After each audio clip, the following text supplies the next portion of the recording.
This channel does not promote any violent, harmful, or illegal activities. All content provided by this channel is meant for an educational purpose only. দেশের বৃহত্তম বিমান সংস্থা ইন্ডিগোতে চরম বিশৃঙ্খলা। Indigo বিপর্যয়ে উচ্চ পর্যায়ে তদন্তের নির্দেশ দিয়েছে কেন্দ্র। সমস্যার জেরে গত 3 দিনে ইন্ডিগোর প্রায় 3400 উড়ান বাতিল হয়েছে।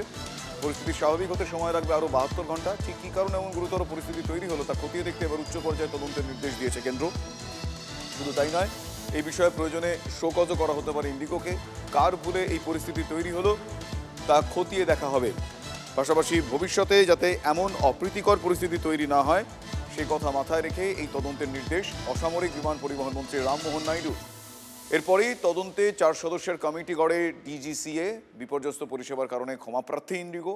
10 থেকে 15 ডিসেম্বরের মধ্যে পরিস্থিতি স্বাভাবিক হবে সময় চেয়ে বার্তা ইন্ডিগোর সিইওর। ভিডিও বার্তা দিয়ে এলবার্টস জানিয়েছেন যে সংস্থার কাজের পরিধি এবং জটিলতার কথা মাথায় রেখে আশা করছি আমরা 10 থেকে 15 ডিসেম্বরের মধ্যে পুরোপুরি স্বাভাবিক পরিষেবা দিতে পারব।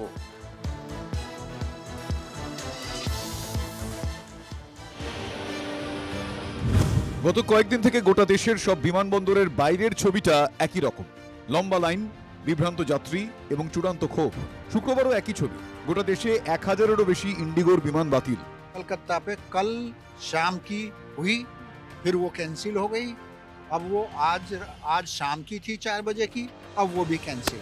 इंडिगो की फ्लाइट थी दिल्ली से कलकत्ता, तो हम मेरे ख्याल से 12 घंटे बैठे रहे हैं वहाँ पे। औरंगाबाद को जाना था, मैं परसों से यहाँ हूँ। संडे मॉर्निंग का फ्लाइट का टिकट दिया 5 o'clock का, अब मालूम नहीं मेरे को क्या होगा।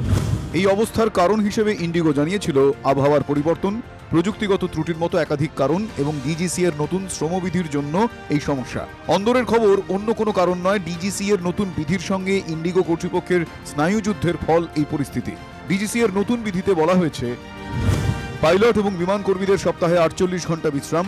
একজন পাইলট প্রতি সপ্তাহে 2টি বিমান রাতে অবতরণ করতে পারবেন।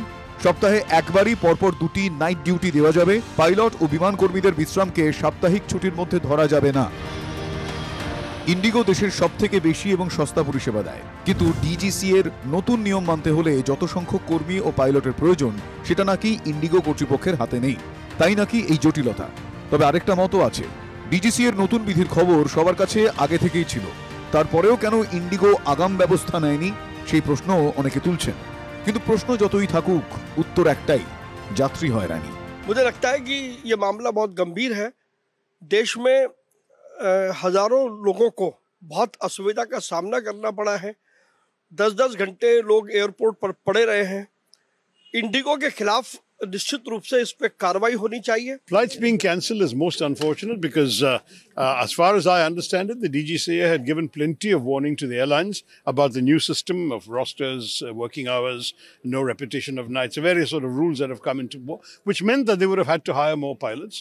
Clearly, one airline has failed to do so in the course of the last couple of years that they had, and now we are inflicting chaos on the travelling public.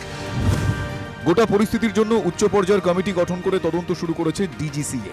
চাওয়া হয়েছে সংস্থার জবাব। পাশাপাশি নতুন নিয়মও কিছুটা শিথিল করেছে ডিজিসিএ। কিন্তু যে পরিস্থিতি তৈরি হয়েছে সেটা খুব তাড়াতাড়ি কাটিয়ে ওঠা বেশ কঠিন। নিয়ম শিথিল করে জট ছাড়ানো কি সম্ভব? যাত্রী ভোগান্তির ছবিটা বদলাবে কবে? Bureau report, TV9 Bangla. Bangla জুড়ে শীতের আমেজ। মরশুমের শীতলতম ভোর কলকাতায় প্রথমবার 14 ডিগ্রির ঘরে নামলো কলকাতার পারদ। আলিপুরের সর্বনিম্ন তাপমাত্রা 14.5 ডিগ্রি সেলসিয়াস। পশ্চিমাঞ্চলে 10 থেকে 12 ডিগ্রির ঘরে পারদ। আপাতত শীতের আমেজ বজায় থাকবে। আমার সহকর্মী কমলেশ চৌধুরী এই মুহূর্তে আমার সঙ্গে রয়েছেন। কমলেশ, শীত কবে এই প্রশ্নের উত্তর অন্ততপক্ষে পাওয়া গিয়েছে, কিন্তু শীত কতদিন স্থায়িত্ব ইত্যাদি এখনো পর্যন্ত পূর্বাভাস কি?